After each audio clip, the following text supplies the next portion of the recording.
Alright, you're about to learn How to Play Chess, the complete guide for beginners. Who doesn't want to be a cool intellectual and play chess like a pro? Think about it. This game definitely stands out from everything else and has tons of admirers all over the world. So, do you want to join in and learn the basic rules and even some winning tricks and techniques? Then make yourself comfortable and listen up as we're about to spill all the secrets. But before we get into all the details, click subscribe and turn on notifications. Now you won't miss a thing. Okay, let's start with a basic introduction to chess to make it easier for you to understand the rest, or to simply refresh your memory. A chessboard consists of 64 square spaces. There are files, which are the columns going up and down, pointing at you and your opponent and marked from A to H. And then there are ranks, the horizontal rows from 1 to 8. Each of the 64 spaces is identified by the combination of a letter of the file and a number of the rank. The player with the white pieces goes first. Each chess piece has a name and specific move capabilities. Don't forget to position the board correctly before playing. Each player should have a dark square in their lower left corner. Now, the first piece we're going to discuss is the rook. It's placed at the corners of the board, which are A1 and H1 for one player, and A8 and H8 for the other. The best thing about rooks is that they can move any number of vacant squares both vertically and horizontally. If your opponent's piece blocks either of your paths, move the rook to the occupied square, and there you go. Another player's piece will be long gone. But remember one important thing. Rooks can't jump over pieces. That's checkers. If one of your pieces is between your rook and your opponent's piece, this move is not going to work. Next, we'll take a closer look at the horse or knight. Knights are placed on squares B1 and G1 for one player, and B8 and G8 for the other. Unlike rooks, knights can jump over other pieces, and they're actually the only piece that can do that.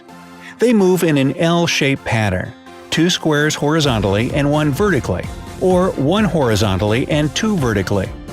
Keep in mind that knights can capture a piece only when they land on that piece's square.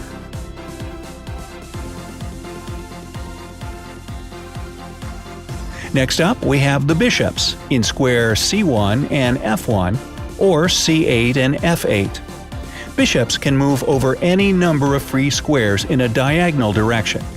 Just like rooks, they can capture an opponent's piece standing in their way by stopping on that piece's square.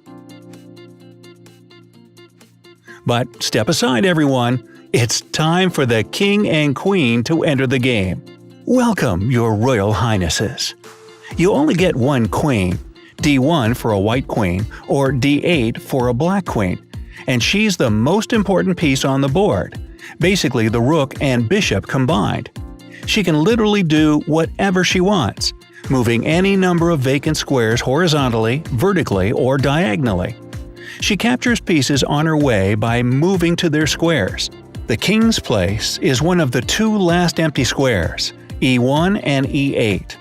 The king isn't as powerful as the queen, and can only move 1 square at a time horizontally, vertically, or diagonally. He can attack any piece except for the other king and queen, and that's because he can't move close enough to initiate a capture. But don't underestimate him. The king is unbelievably valuable. If you lose him, you lose the game. So try to protect him at all costs.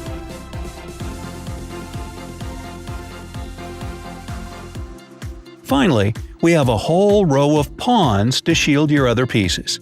They take the rows from A1 to H1 for one player, and from A7 to H7 for the other. Pawns move 1 square forward with one exception. The first time they move, pawns can go forward either 1 or 2 squares. But no more of that after the first move. Only 1 square at a time for the rest of the game. Now, there's one downside to pawns. If your opponent's piece is directly in front of your pawn, you can't move it forward or capture the piece. Talk about inconvenience, right? The only way for the pawn to capture the piece is when that piece is placed one square forward and another one to the left or right of the pawn itself. And there we have all the chess pieces. Okay, so to win and become a true chess champion, your task is to checkmate your opponent's king. It may sound like a piece of cake, but it's way more complicated than you might think. Checkmate basically means putting the king in a position where he'll be captured because he can't move or be protected by any other piece. The more of your opponent's pieces you capture, the easier it'll be to checkmate. Just don't focus all your energy on this. Your own king should be properly protected at all times so that your opponent can't get to him.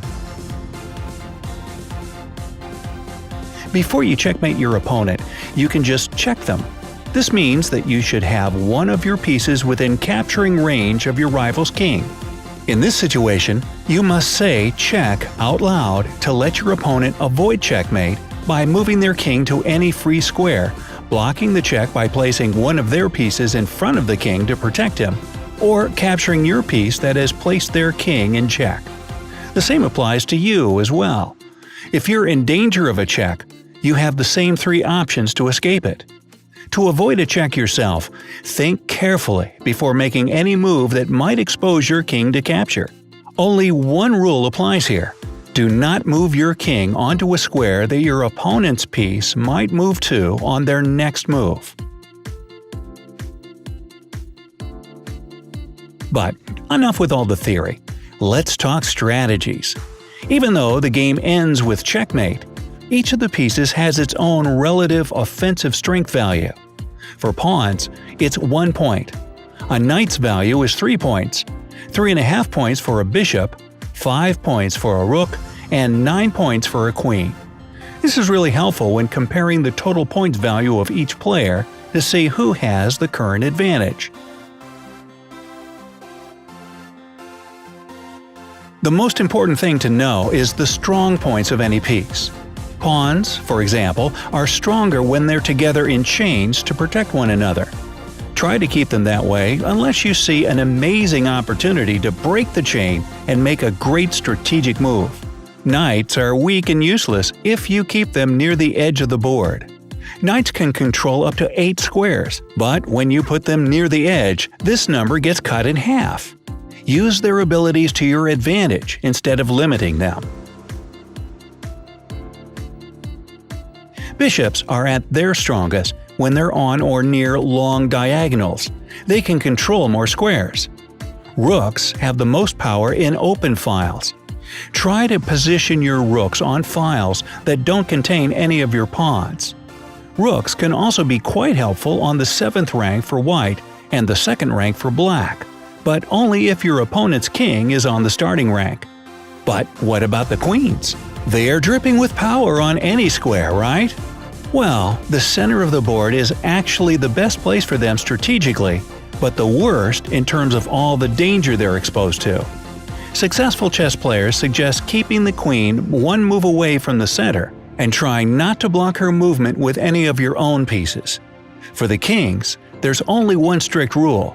Do anything you can to make sure that your opponent doesn't get to him.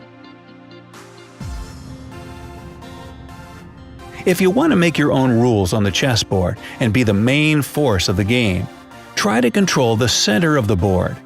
Your opening can help you do that. A D or E pawn is a great way to start and open the center of the board. The best follow-ups after a couple of pawn moves are knights and bishops. To claim the center, use your pawns while attacking your opponent with all the other pieces. Your opponent will then have to stay on the side with the limited options to choose from. Change things up and use all of your pieces, except for the king, of course. If you leave something out, you waste that piece's potential and abilities. But don't just do something on the spur of the moment. Chess is a very strategic game, and you have to think several moves ahead and not just move pieces cluelessly. At the same time, you have to watch your opponent closely and try to foresee their strategy and plan. Way too many things to do at once, but you'll definitely love it. In addition, don't give up your pieces without a fight. Take your time and scan the board carefully to see all your options and possible moves. Don't rush, take it slow, and make sure you don't miss anything. Let's open this part with a pawn's en passant move. As you might have already guessed, it's French and stands for in passing. En passant is a special capture move that a pawn can make. If you're playing with white, your pawn must be on the 5th rank for it, and it's the 4th rank for black. For you to capture en passant, your opponent's pawn must move 2 squares forward and land next to your pawn. This is the beginning of the game move, as this has to be a pawn that hasn't moved before, as pawns can only move 2 squares on their first move. So if that happens, you can move your pawn forward diagonally to the side where your opponent's pawn is and make the capture as you pass. But it has to be done immediately, or you lose your chance. There's one more pawn move called pawn promotion. No, he doesn't get a raise. If a pawn reaches the far side of the board, which is the 8th rank for white and the 1st rank for black, it must immediately be promoted to any other piece, except for the king. The best way to go is to promote your pawn to the queen, but one more rook, bishop, or knight won't hurt either. Finally, there's a very useful castling move to protect the king. It's used to get the king out of the middle of its rank where he's exposed to the most danger. To make the castling move, move your king 2 squares toward any rook, and then hop that rook over the king so it lands on the square next to the king. Remember that there can't be any pieces between the rook and the king. Also, the king shouldn't be in check, and both the king and rook have to be pieces that haven't made a single move in the game yet. If all these rules apply, you can confidently go for the castling move. So, have you decided to learn how to play chess? What attracts you most in this game? Tell us your thoughts in the comments below. And don't forget to give us a like and click subscribe to stay on the bright side of life. Your move.